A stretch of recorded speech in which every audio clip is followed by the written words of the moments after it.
नमस्कार, न्यूज 24 पर आप देख रहे हैं सबसे बड़ा सवाल। आपके साथ मैं हूं अखिलेश आनंद। बिहार में सियासी पारा लगातार उफान पर है। आज प्रधानमंत्री नरेंद्र मोदी जब बिहार के गया पहुंचे, उन्होंने एक जनसभा को संबोधित करते हुए नीतीश कुमार और लालू यादव पर जोरदार हमला बोला। मोदी ने नीतीश कुमार के चंदन और भुजंग वाले बयान पर आज नामकरण करते हुए पूछा कि भुजंग प्रसाद और चंदन कुमार कौन है। मोदी ने आरजेडी को रोजाना जंगल राज का डर नाम पहले दिया था, अब जेडीयू को उन्होंने जनता का दमन और उत्पीड़न करार दिया है। नीतीश ने जवाब दिया, पहले तो बीजेपी का मतलब भारतीय जुमला पार्टी था, अब बीजेपी का मतलब बड़का झूठा पार्टी हो गया है।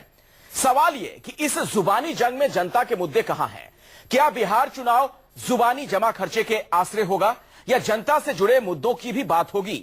बार बार मोदी जंगल राज का डर क्यों दिखाते हैं? क्या बीजेपी को अपने विकास के दावे पर भरोसा नहीं? सवाल यह भी, नीतीश कुमार जो सुशासन का दावा करते थे, आखिर जनता के बीच अपना काम लेकर जाने की बजाय बयानबाजी में क्यों उलझे हैं? ऐसे में आज सबसे बड़ा सवाल है कि आखिर कौन है मोदी का भुजंग प्रसाद और चंदन कुमार? क्या नीतीश के आने से जंगल राज पार्ट 2 आ जाएगा? इन तमाम पहलुओं पर खास मेहमानों के साथ चर्चा होगी, लेकिन सबसे पहले आपको एक रिपोर्ट दिखाते हैं। क्या कारण है? बिहार को किसने बर्बाद किया? बिहार के सपनों को किसने चूर चूर किया? बिहार में जंगल राज कौन लाया? बिहार में जंगल राज लाने का और प्रयास कौन कर रहा है? क्या फिर से बिहार को उन 25 साल की बर्बादी की ओर ले जाना है क्या? फिर से उस दोजख में जाना है क्या? क्या बिहार बचाना है? नया बिहार बनाना है? बिहार को आगे ले जाना है? बस भाइयों बहनों, हम मिलके कंधे से कंधा मिलाकर के चलने के लिए तैयार। आज गया में प्रधानमंत्री नरेंद्र मोदी ने जिस अंदाज में नीतीश कुमार और लालू प्रसाद यादव पर निशाना साधा, उससे ये तो साफ हो गया कि इस बार बिहार विधानसभा चुनाव की लड़ाई बड़ी ही दिलचस्प होने वाली है। अपने पूरे 35 मिनट के भाषण में प्रधानमंत्री नरेंद्र मोदी ने नीतीश लालू गठबंधन पर जमकर हमला बोला। लालू राज को जंगल राज से जोड़कर मोदी ने बिहार की जनता को आगाह किया कि गठबंधन जीता तो बिहार बर्बाद हो जाएगा। और ये चुनाव बिहार को जंगल राज से मुक्ति का पर्व बनने वाला है। ये चुनाव बिहार में अहंकारी हुकूमत से मुक्ति का पर्व बनने वाला है। जंगल राज पार्ट 1 में जेल का अनुभव नहीं था, जंगल राज पार्ट 2 में अब जेल का अनुभव जुड़ गया है और इसलिए बर्बादी की संभावना ज्यादा बढ़ गई है।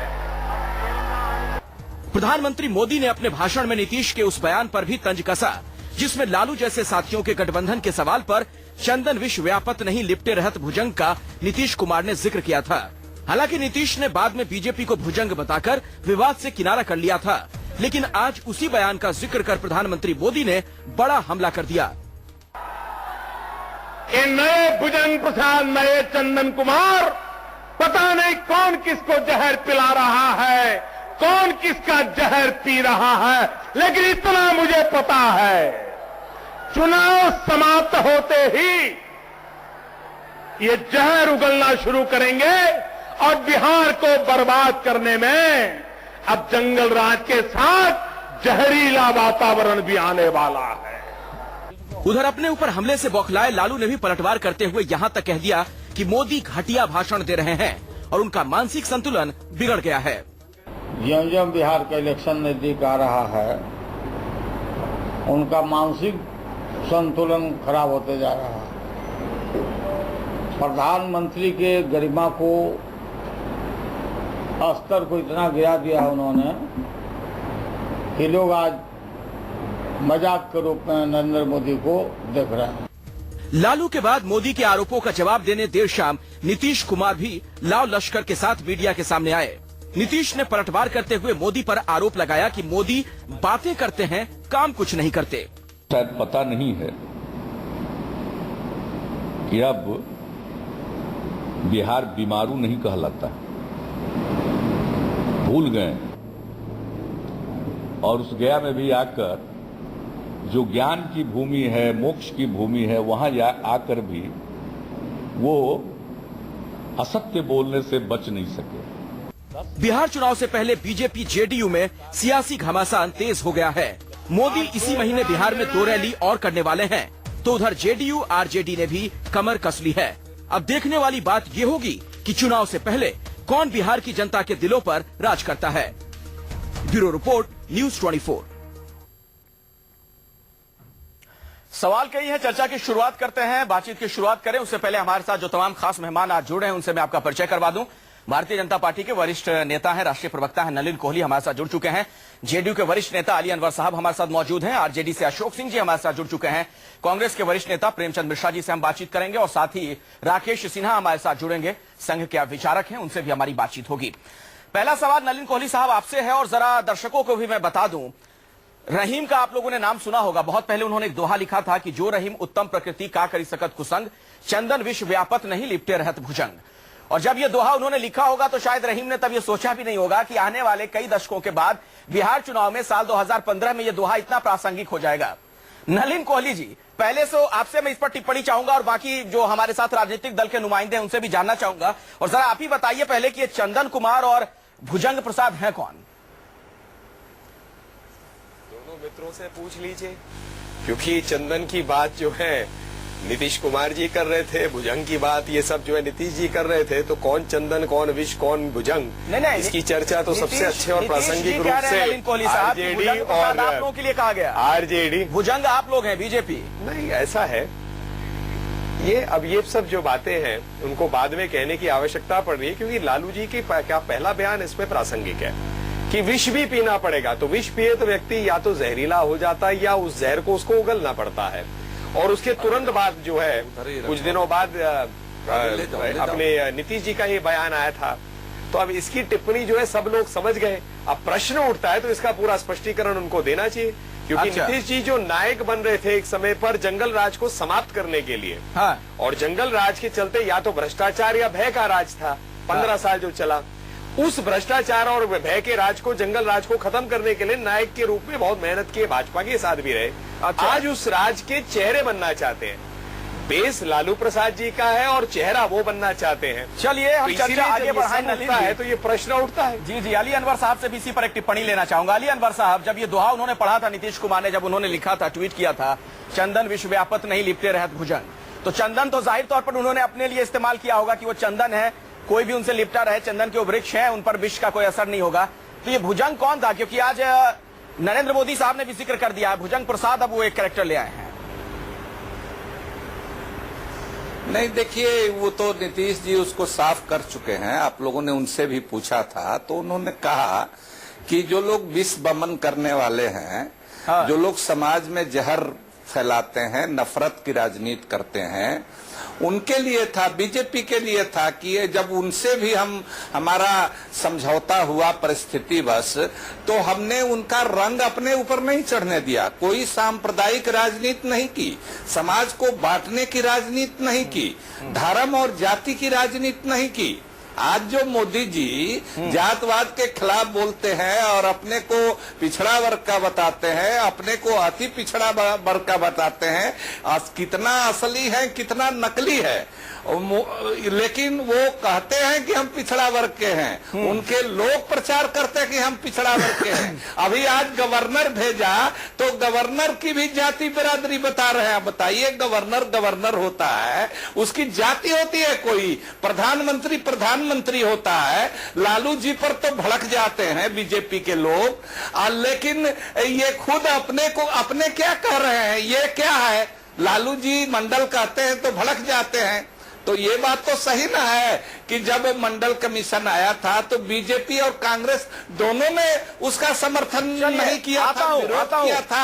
आज तो दोनों मंडल को मान लिए हैं। मंडल कहने पर क्यों भड़क रहे हैं? मंडल का मतलब सामाजिक न्याय होता है। अच्छा, मैं आता हूँ, मंडल पे भी बात करूंगा, क्योंकि एक सवाल ये भी खड़ा हो गया है, उसी पर चली है, न्याय के साथ विकास। सवाल एक ये भी खड़ा हो गया है कि जो मोदी साहब कह रहे हैं कि जंगल राज 2 की वापसी होगी, कहीं ये मंडल राज पार्ट 2 की वापसी तो नहीं होनी, इस पर भी सवाल होगा। लेकिन उससे पहले चूंकि भुजंग प्रसाद और चंदन कुमार का जिक्र हो रहा है, तो अशोक सिंह जी हमारे साथ हैं, आरजेडी के नेता हैं।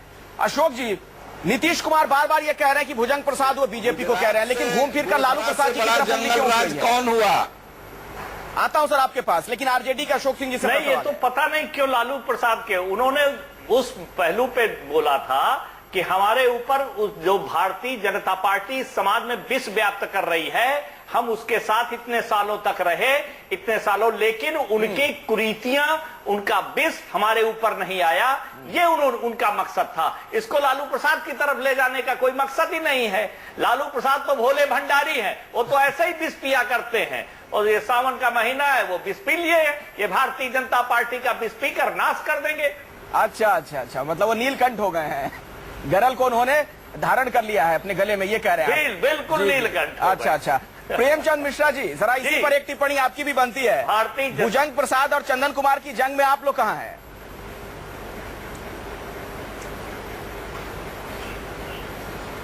देखिए, ये जंग अनावश्यक है, और मैं समझता हूं बिहार का चुनाव के लिए जो मुद्दे होने चाहिए, उससे कहीं न कहीं भारतीय जनता पार्टी और उसका शीर्ष नेतृत्व बिहार के लोगों का ध्यान भटका रहा है। मुजफ्फरपुर में 15 दिन पहले जो प्रधानमंत्री जी ने संबोधन में कहा, आज फिर उन्होंने गया में कहा, कहीं से भी ये नहीं लग रहा था कि कोई प्राइम मिनिस्टर लेवल एक होता है, वो उस लेवल की बात करे, कुछ विजन की बात करे, बिहार को लेकर उनकी क्या सोच है वो बात करे, क्या वो करना चाहते हैं, क्या उन्होंने 15 महीने में किया बिहार के लिए, जो वायदे लोकसभा चुनाव के समय किया था, इसकी कोई चर्चा वो नहीं करते। उनका चेहरा कौन होगा बिहार में, ये तक नहीं बताते हैं। तो आखिर बिहार की जनता आपको वोट दे तो क्यों दे, ये नहीं बता रहे।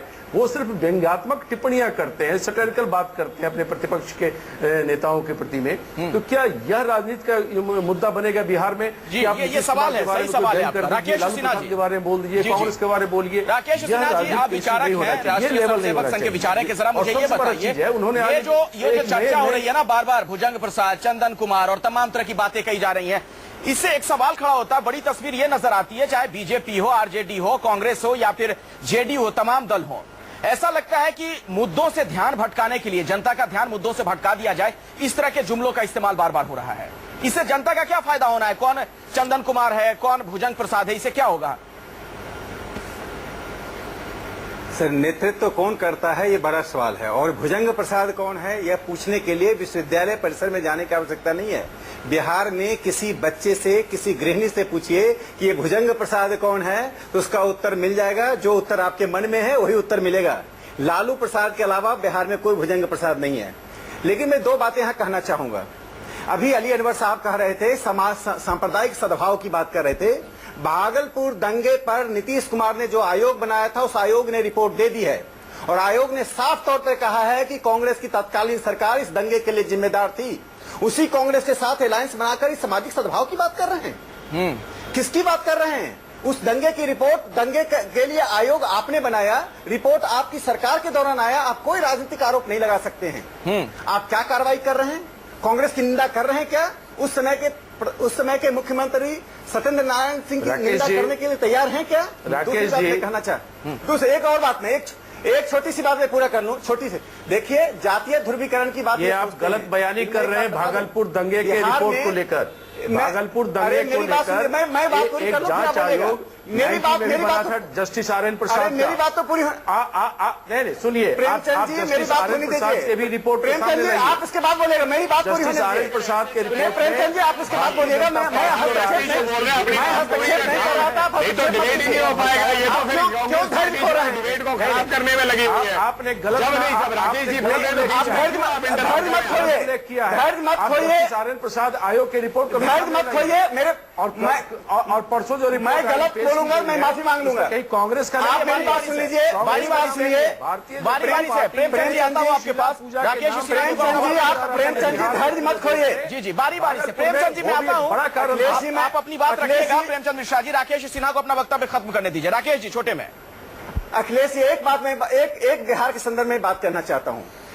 हिंदुस्तान के सभी 29 राज्यों में बिहार अकेला राज्य है जिसमें मध्यम वर्ग सबसे अधिक है, और शिक्षा के प्रति आतुरता के कारण, शिक्षा के प्रति इंक्लिनेशन के कारण आज बिहार में 28 से 30% मध्यम वर्ग है, जो कि एक रिकॉर्ड है। और यह मध्यम वर्ग जाति से ऊपर उठकर इस चुनाव में वोट करेगा।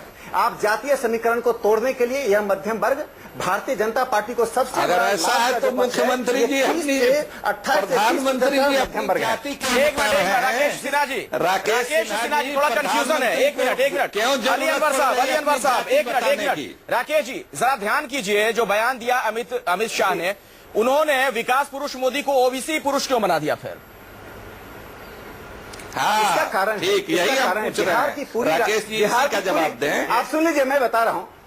अरे जवाब तो ले लीजिए। बिहार की पूरी राजनीति 1977 के बाद से 1977 के बाद से जब से कर्पूरी जी आए हैं, ये पूरी राजनीति यह हो गई है कि ओबीसी ही बिहार का मुख्यमंत्री होगा। और भारतीय जनता पार्टी की छवि बनाई जा रही थी कि भारतीय जनता पार्टी में सोशल इंजीनियरिंग नहीं है। हाँ, तो ठीक है। भारतीय जनता पार्टी ने स्वीकार कीजिए ना सर कि वो जातीय कारणों से नहीं, बीजेपी वो कार्ड खेल रही है, स्वीकार कीजिए। नहीं, जातीय कारणों से नहीं। क्यों नहीं? ओबीसी आज नरेंद्र मोदी अगर परिपाटी है तो आप भी एक ओबीसी को उतार देते।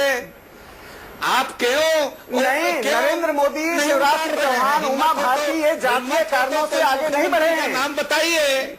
समाज ओबीसी। अरे अली अनवर साहब ओबीसी आप जाति को आधार बनाते हैं। आप राष्ट्रवादी आंदोलन में हम जाति को आधार नहीं बनाते हैं। जाति को आधार नहीं, सर्वसमावेशी होने के कारण जाति की जातियों को बंदी बिहार में दिख रही है। यह राजनीति करना नहीं चाहता है राकेश जी। आप जातीय ध्रुवीकरण चाहते हैं राकेश। ये 22-30% मध्यम वर्ग आपके जातीय ध्रुवीकरण को तोड़ देगा।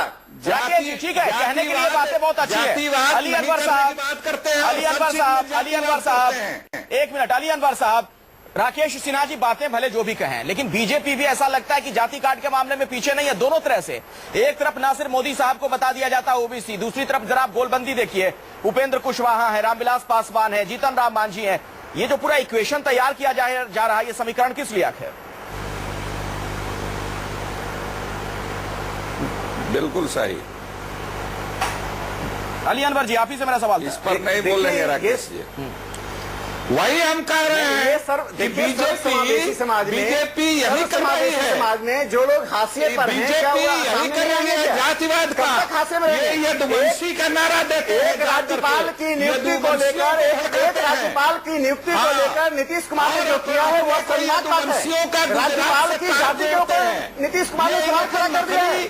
क्या किसी महादलित को राज्यपाल होने का अधिकार नहीं है? तो बीजेपी या किसी महादलित को राज्यपाल होने का अधिकार है या नहीं है? जी की घांची नीतीश जी ने लोकतंत्र के नाम पर एक महादलित के राज्यपाल होने पर जो सवाल खड़ा किया है, वो भारतीय राजनीति का एक काला अध्याय है।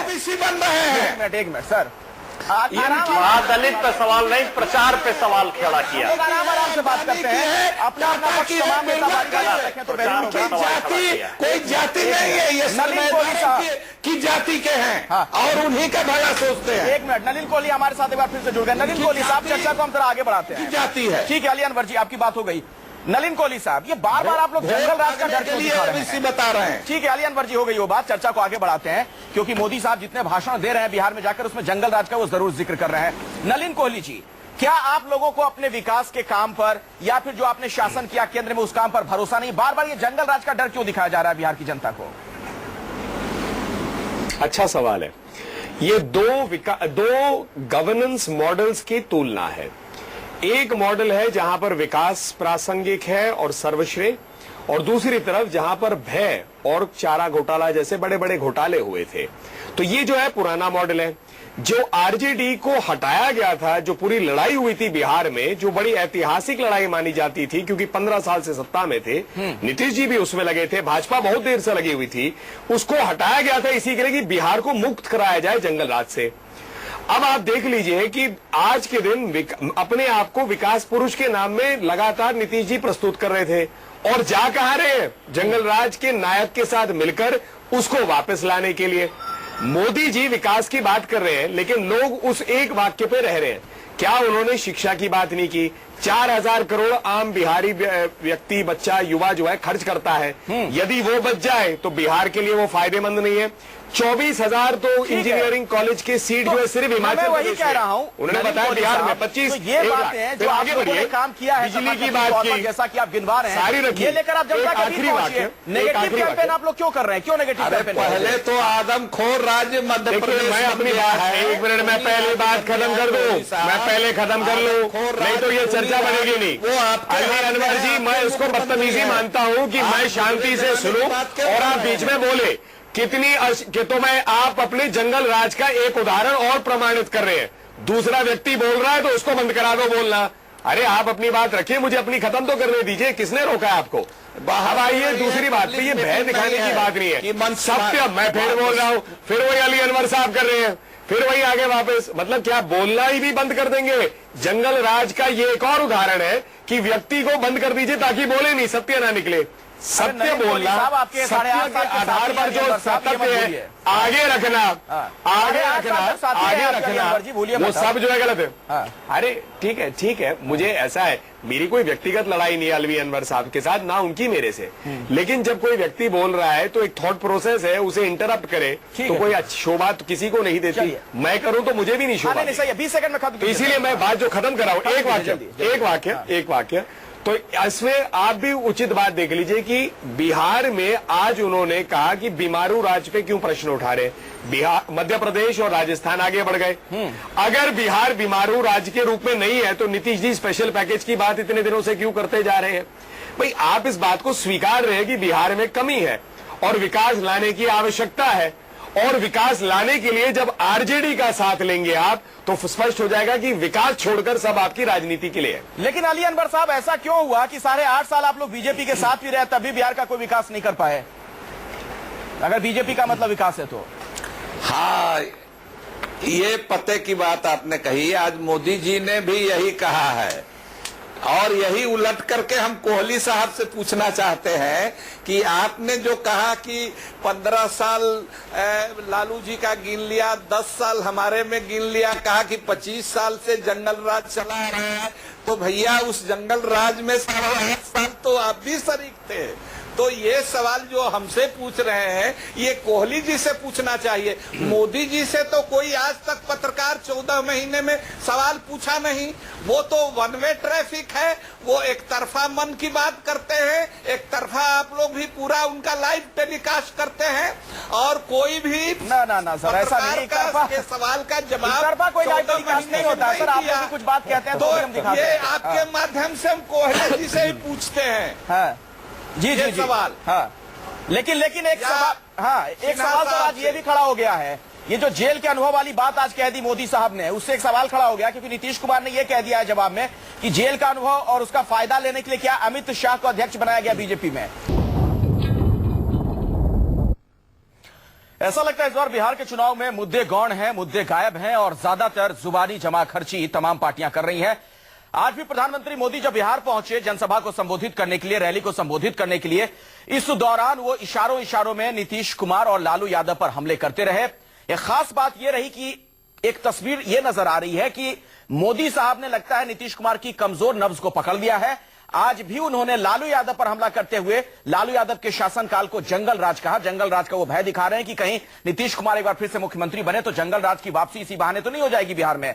लेकिन इस दौरान एक बात ऐसी कह दी मोदी साहब ने कि जेल से लोग बुराई सीख कर आते हैं, जिसको लेकर थोड़ा विवाद हो गया। सुनिए क्या कहा मोदी साहब ने।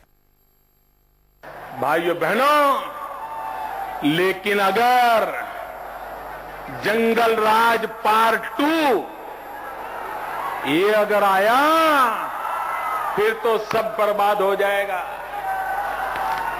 व्यक्ति जेल में जाता है, कोई व्यक्ति जेल में जाता है तो क्या सीख करके आता है भाई? कोई जेल में जाकर के आता है तो क्या सीख करके आता है? कोई अच्छी चीजें सीख करके आता है क्या? बुरी चीजें सीख करके आता है ना? जितनी बुराइयां हैं सब लेकर के आता है कि नहीं आता है? नलिन कोहली साहब, इस सेगमेंट की शुरुआत आपसे ही करना चाहूंगा। हमने तो यही सुना है कि जेल इसीलिए लोगों को भेजा जाता है ताकि सुधार हो, सुधार के लिए वहां पर भेजा जाता है। हालांकि मोदी साहब आज एक नई बात कह रहे हैं कि सब बुराइयां ही सीखकर लोग वहां से आते हैं। बहरहाल मुझे जरा ये बताइए, चूंकि नीतीश कुमार ने अब हमला ये कह दिया है कहकर कि जेल के अनुभव का ही फायदा लेने के लिए आप लोगों ने अमित शाह को अध्यक्ष बनाया था क्या पार्टी का? इसके 3-4 पहलू है। एक वाक्य उससे पहले ये कहूंगा कि मोदी जी ने पर्यटन, चाहे विकास हो, चाहे शिक्षा हो, चाहे बिजली हो, चाहे विकास हो, चाहे शिक्षा हो, चाहे बिजली हो, कई विकास के मुद्दे उठाए इस रैली में। वो केवल इन वारों पे थोड़ी ना जो राजनीतिक बातें वहीं तक सीमित नहीं थी रैली। अब आ जाते जो आपका प्रश्न है, इसके 2-3 पहलू हैं। पहली बात है कि लालू जी कन्विक्ट होकर जेल गए थे। अदालत ने तय किया कि चारा घोटाला में उनकी भागीदारी थी और उनको जेल भेजा। अच्छा, उसको प्रवक्ता लोग कह रहे हैं नीलकंठ का रूप दे रहे हैं। नीलकंठ का रूप दे रहे हैं तो मतलब नंदी से थोड़ी ना चारा चोरी की जाएगी। तो थोड़ा सा इस पे सोच के उनको उदाहरण देना चाहिए। दूसरा, आप आइए, अमित शाह जी पर कोई क्या आरोप लगकर क्या कोई कन्विक्शन है?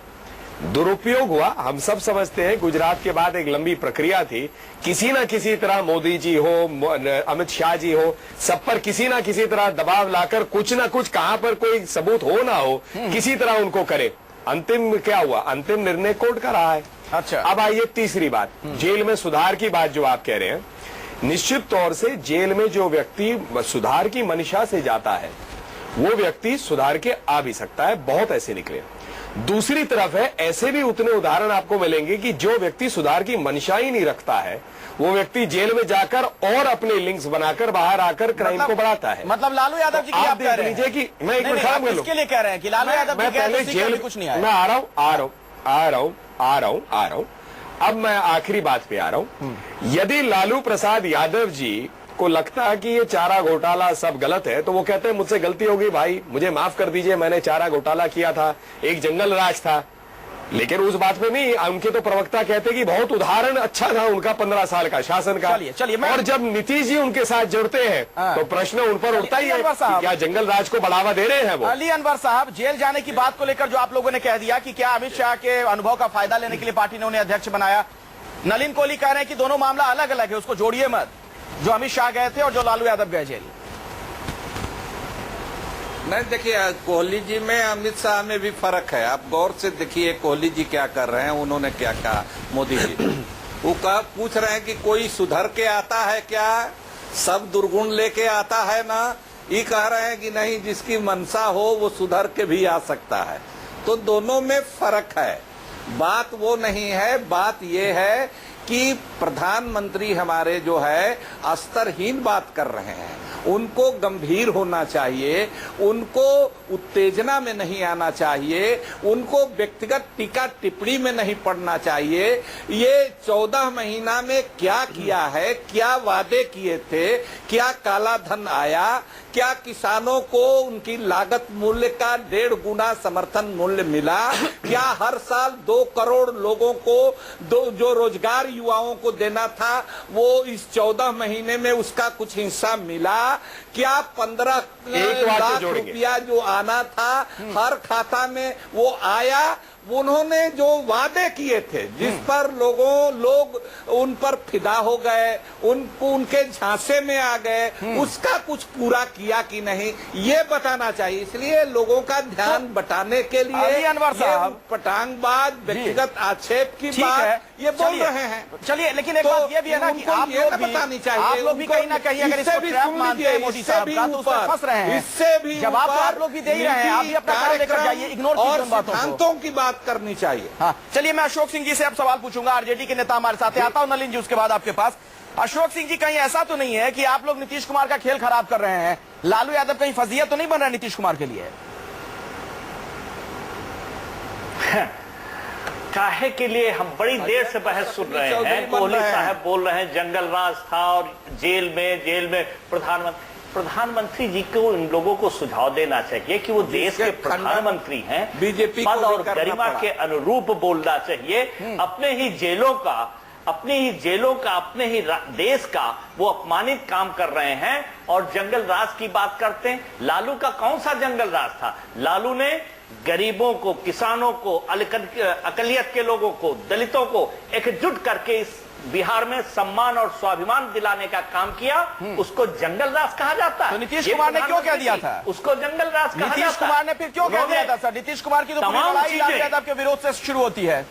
किसी ने नहीं कहा, वो व्यक्तिगत जुमले हो सकते थे, लेकिन देश के प्रधानमंत्री जंगल राज और लालू जी ने कहा है कि जिसका ये जंगल राज नहीं मंडल राज, ये निश्चित तौर पर उस वर्ग के लोगों को अब मौका मिलेगा जिसको अपमानित करने का काम कर रहे हैं प्रधानमंत्री जी। प्रधानमंत्री डीएनए टेस्ट बिहार के सम्मान और स्वाभिमान का अपमान कर रहे हैं। अच्छा, एक चीज मुझे बताएं राकेश सिन्हा जी, उसके बाद में प्रेमचंद मिश्रा जी का रुख करूंगा। इस प्रधानमंत्री को माफ नहीं करेगी। लालू यादव जो बार बार बयान दे रहे हैं मंडल राज का जिक्र कर रहे हैं, राकेश सिन्हा जी सुन लीजिए। आज प्रधानमंत्री जी की रैली में गया में एक भी विकास की कोई बात की? चलिए झूठे वादे। ठीक है, मैं राकेश जी से अब सवाल लूंगा, आगे बढ़ते हैं। वो सारी बातें हो गई। राकेश सिन्हा जी, जंगल राज पार्ट 2 की वापसी की बात कही जा रही है, लेकिन लालू यादव जिस तरीके से बार बार मंडल की तरफ इशारा कर रहे हैं, कहीं मंडल राज पार्ट 2 की वापसी की कोशिशें तो नहीं की जा रही हैं? देखिए, मैं बता दूं कि नीतीश कुमार की छवि तुलनात्मक रूप से और राजनीतिज्ञों की तुलना में जो लालू यादव की तुलना में अच्छी है, लेकिन लालू यादव के आते ही नीतीश नीम और करेला के संयोग बन जाते हैं और लालू यादव का जो शासन था उसे बिहार अगले 50 साल तक नहीं भूल पाएगा। बिहार की महिलाएं, बिहार के बच्चे, बिहार के छात्र, बिहार के वृद्ध, उनके हृदय पर ऐसे अंकित है कि जैसे हम अस्तित्वहीन हो गए थे। स्टेटलेस था बिहार, स्टेटलेस हो गया था। एक ऐसा रिपब्लिक था जिसमें राज्य नाम की संस्था नहीं थी। इसलिए लालू यादव के होने से नीतीश कुमार को बहुत क्षति है और नीतीश कुमार का पुनः समता पार्टी की स्थिति में वापस आ जाएंगे। अब दूसरे सवाल का मैं जवाब देता हूं। देखिए, नीतीश लालू, जो मैं पहले कहा, मंडल की बात करके जो जातीय ध्रुवीकरण कर रहे हैं, जिस सामाजिक आधार को आप नहीं देख रहे हैं, 30% मध्यम वर्ग बहुत बड़ा होता है चुनाव में। यह मध्यम वर्ग देश की राजनीति बदलता है। बाकी राज्यों में 18%, 14%, 12% मध्यम वर्ग है। बिहार में 30% मध्यम वर्ग है और यह मध्यम वर्ग भारतीय जनता पार्टी के साथ होने के कारण यह चुनाव असंतुलित हो रहा है उनके पक्ष। दूसरी बात में एक छोटी सी बात में जो उठाया था कि भागलपुर के दंगे के बारे में कोई पार्टी कमेंट क्यों नहीं कर रही है? क्यों नहीं अली अनवर साहब बोल रहे हैं जो रिपोर्ट आई उस पर कार्रवाई करने जा रहे हैं? अभी भागलपुर दंगे की रिपोर्ट आई है, प्रेमचंद मिश्रा जी कह रहे हैं, आप बरगला रहे हैं, तो आप बताइए। अली अनवर साहब से मैं पूछना चाहूंगा और आरजेडी के प्रवक्ता से पूछना चाहूंगा, जिस पार्टी को आप दंगे के लिए जिम्मेदार कहते थे, सांप्रदायिक कहते थे, जिस विचारधारा पर हमला करते थे, आज इस दंगे की रिपोर्ट में साफ तौर पर आपको उजागर कर दिया है कि दंगों की राजनीति आप करते हैं, सामाजिक न्याय और सामाजिक सद्भाव के नाम पर। प्रेमचंद मिश्रा जी जवाब दीजिए, कटघरे में आप ही खड़े हैं। नहीं करती है। प्रेमचंद मिश्रा जी जवाब दीजिए, फिर मैं आता हूं अली अनवर साहब के पास। दंगों की राजनीति जिस देश का प्रधानमंत्री किया था। नहीं, आप थोड़ा समय दीजिए, थोड़ा समय दीजिए, क्योंकि सबसे कम समय आप मुझे देते हैं। भागलपुर दंगे की जांच एक जस्टिस आरएन प्रसाद की आयोग ने भी दी थी। उस रिपोर्ट को भी सार्वजनिक किया जाए। अगर आज इस रिपोर्ट के बारे में इतना उछल रहे हैं, उस रिपोर्ट में स्पष्ट रूप से भारतीय जनता पार्टी और उससे जुड़े संगठन के लोगों का नाम दिया गया था। इन लोगों ने शीला पूजा के नाम पर एक रिपोर्ट का जवाब दूसरी रिपोर्ट है, जो सांप्रदायिक तनाव का कारण बना और सांप्रदायिक दंगे हुए। प्रेमचंद मिश्रा जी, एक रिपोर्ट का जवाब दूसरी रिपोर्ट। और दूसरा रिपोर्ट भी बनाया था नीतीश कुमार। मैं अली अनवर से जवाब चाहता हूं। भारतीय जनता पार्टी ने नीतीश कुमार से मिलकर, नीतीश कुमार की सरकार में बीजेपी। अरे सुनिए, अब तक आप मुझे पाठ पढ़ा रहे थे, अब मैं बोल रहा हूँ, आप हंगामा कर रहे हैं। सुन लीजिए, नीतीश कुमार जी की सरकार में भारतीय जनता पार्टी शामिल थी। इन लोगों ने प्लान करके एक रिपोर्ट बनवाया है, कहीं भी कांग्रेस का नाम नहीं है। प्रशासनिक विफलता मैं उसको मानता हूं, मुझे नुकसान हुआ है बिहार में, मैं उसको एक्सेप्ट करता हूं और कई बार कहा है कि कांग्रेस से प्रशासनिक चूक हुई भागलपुर दंगे में। लेकिन भागलपुर दंगे में अगर इन्वॉल्वमेंट है तो भारतीय जनता पार्टी उससे जुड़े लोगों का है, जिन्होंने वहां कत्लेआम कराया। वहां मुसलमान भी मारे गए, हिंदू भी मारे गए। आप इस पर चर्चा क्यों नहीं करते? अली अनवर जी, आप जवाब देना चाह रहे थे सर, जवाब किया जाए। ये चीजें हैं। भागलपुर दंगे के समय एक 10 सेकंड की हैसियत से एक सेकंड लेट मी फिनिश मुझे पूरा करने दीजिए। मिश्रा जी बोल रहे, मुझे पूरा करने दीजिए, फिर अली जी आप बोलिएगा। हाँ बोलिए। भागलपुर दंगा के बारे में अली अनवर जी से बात करिएगा। मैं एक और कहना चाहता हूं, बिल्कुल छोटे प्रधानमंत्री जी के संबोधन में आज क्लियर हो गया कि अमित शाह का चयन उनके दुर्गुणों के आधार पर भारतीय जनता पार्टी के अध्यक्ष के रूप में किया गया है। चूंकि मोदी जी का जो सोच है जेल के बारे में वो आज स्पष्ट हो गया कि वहां से लोग बुराइयां सीख के आते हैं। तो भारतीय जनता पार्टी को यह स्पष्ट करना होगा देश की जनता को कि अमित शाह को अध्यक्ष किन बुराइयों के चलते बनाया गया है, और नहीं तो उनको हटावे, और नहीं तो बिहार के जंगल राज के बारे में नरेंद्र मोदी बात करना आगे से बंद। आपके सवाल का जवाब मैं नलिन कोहली जी से लूंगा, लेकिन अली अनवर साहब पहले जरा जवाब दीजिए। आप जो दंगों को लेकर बहुत देर से कुछ कहना चाह रहे थे, भागलपुर दंगों को लेकर। हाँ, भागलपुर दंगा जब हुआ तो मैं एक अखबार नवीस की हैसियत से उसको कवर कर रहा था, वहां गया भी, हफ्तों वहां रहा। प्रधानमंत्री को हम लोगों ने उस समय के प्रधानमंत्री जी को बात किया, मुख्यमंत्री से भी बात किया, और मैं कहूं कि इस कमीशन में 125 उसमें आईपीएस अफसर भी हैं और दूसरे अधिकारी भी हैं, दूसरे लोगों को नामित किया है और दोषी पाया है, उन सब लोगों पर कार्रवाई होगी। और प्रेमचंद मिश्रा ने ठीक कहा, ईमानदारी से कबूल किया, बीजेपी को ये कबूल करना चाहिए कि भाई गलती थी, प्रशासनिक स्तर पर गलती थी, उनकी सरकार के रहते केंद्र सरकार राज्य सरकार में तालमेल नहीं था। तो ये लीपापोती नहीं कर रहे हैं, लेकिन ये बीजेपी के लोग, जब हम लोग भागलपुर दंगे की फाइल नीतीश कुमार ने फिर से खुलवाई, जो बंद फाइल थी जिसमें चार्जशीट फाइनल कर दिया था, फिर से सुनवाई हुई, चार्जशीट हुआ, उसमें कई लोगों को आजीवन कारावास की सजा हुई। उस समय बीजेपी तो सत्ता के लालच में चुप थी, लेकिन इनके नीचे के लोग, बीजेपी के लोग, विश्व हिंदू परिषद के लोग, दंगों पे चर्चा नहीं कर रहे हैं, इसलिए चूंकि आप कहना चाह रहे थे रहे थे, इसलिए मैंने और दंगा भड़काने में तो दंगा भड़काने में तो एक्सपर्टीज है संघ परिवार का और बीजेपी का, उससे कोई सीखे, वो दूसरे को दंगा के बारे में ना सिखाए। ये लीजिए नलिन कोहली साहब, अगर आप जवाब देना चाहें, चूंकि अब आपको दंगे भड़काने का एक्सपर्ट बता दिया अली अनवर जी। हाँ, मैं सबकी चर्चा सुन रहा था और आप इसमें उस थ्रेड को देखिए जो डोर इन सबको बांध रही है। आरजेडी कहता है कि लालू जी का प्रशासन जो है न्याय के लिए था। कैसा न्याय हुआ कि बिहार की जनता जो उससे इतनी त्रस्त हुई कि उनका चेहरा तक नहीं देखना चाहती थी लगातार, उसके बाद जितने चुनाव हुआ वो न्याय था। जेडीयू जो है समझता है कि ये उनके लिए दिक्कत है, तो नीतीश जी जाते और कहते हैं कि जेल में जाकर आदमी सुधरता है। स्वाभाविक है कि वो सुधार की बात कह रहे हैं इसी आशा से कि लोग कहे कि हो सकता है लालू जी की सोच बदल गई होगी। लालू जी जब बोलते हैं तो उससे प्रकट हो जाता है कि शायद उनकी सोच बदली नहीं। अब आ जाते हैं दंगे के ऊपर, जो भागलपुर की बात है। कांग्रेस पार्टी कह रही है, क्योंकि जुड़ रही है कि कांग्रेस का आज बिहार में अस्तित्व नहीं है, देश में भी थोड़ा सा कम हो गया उनका अस्तित्व, लेकिन बिहार में तो बिल्कुल नहीं है, 0 सीट है। और जितने दल हैं बिहार में उसमें बिल्कुल अप्रासंगिक जो है वोट की दृष्टि से आज वो कांग्रेस पार्टी है। तो कांग्रेस पार्टी फंस गई है। एक तरफ जेडीयू का रिपोर्ट आ गया जो सरकार ने कर दिया भागलपुर पे, तो उनको कहना पड़ रहा है ये रिपोर्ट में नहीं, हम मानते हैं पिछला रिपोर्ट है। जेडीयू वाले और फंस गए, रिपोर्ट उनकी सरकार से, उससे हाथ धोना चाहते हैं, लेकिन फिर वो पुराना राग कहेंगे किसी तरह तो बचना पड़ेगा। रिपोर्ट ने उनके एक एलाई को महागठबंधन जिसको कह रहे हैं उसके ऊपर में सीधी टिप्पणी दे दी है, तो वो संघ की बात करेंगे, भाजपा की करेंगे।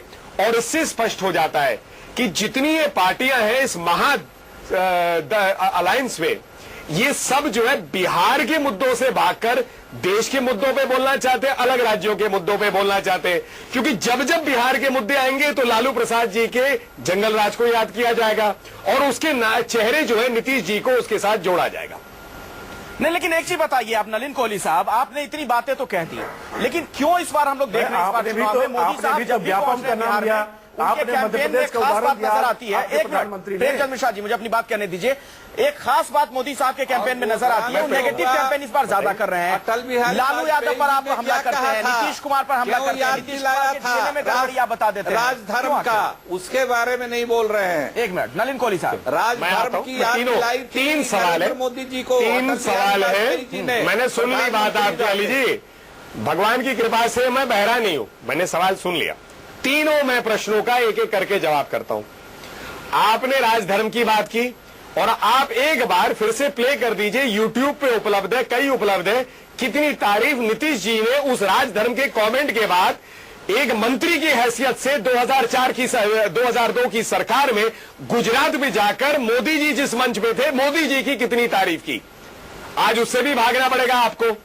अब आ जाइए व्यापम पे। व्यापम पर सीबीआई की मांग जो कर रहे थे सब ठुकराई गई जब दिग्विजय जी गए। जब स्वयं मुख्यमंत्री ने कहा शिवराज जी कि मैं चाहता हूं सीबीआई मांगो, तो कोर्ट ने माना। 100 से अधिक जो किसान जो है आत्महत्या कर चुके हैं। आपके कर्नाटका में कांग्रेस की सरकार है, राहुल गांधी जी गए क्या वहां? कई एक किसान के लिए कुछ कहा? देश भर में आपको दिख रहा है दिक्कतें क्या है। आपके राज्य जो 2-4 बचे हुए हैं वहां कितना उत्पीड़न हो रहा है, उस पर कुछ नहीं कर रहे। ठीक है, मेरे पास अब नेगेटिव कैंपेन की बात की आपने जो कहा। जी जी, नलिन कौली जी, मोदी जी कहा गए, आखिरी बात मोदी जी आपके कहा जाते हैं। राकेश सिन्हा जी, बीजेपी इस बात को कैसे जस्टिफाई करेगी हरियाणा में कि गए जिस वो नीतीश कुमार पर बीजेपी लगातार हमले कर रही है, उन्हीं के नेतृत्व, अगर आपको लग रहा है कि कुछ नहीं हुआ बिहार में, तो उसके लिए बीजेपी भी जिम्मेदार है। मैं कह रहा हूं नीतीश बीजेपी का एक स्वाभाविक अलायंस था। मैं मानता हूं कि सुशील मोदी ये अलायंस जारी नीतीश कुमार को ये मटेरियल क्यों माना था, लेकिन लालू और नीतीश का अलायंस अस्वाभाविक अलायंस है, और ये दोनों मानते हैं।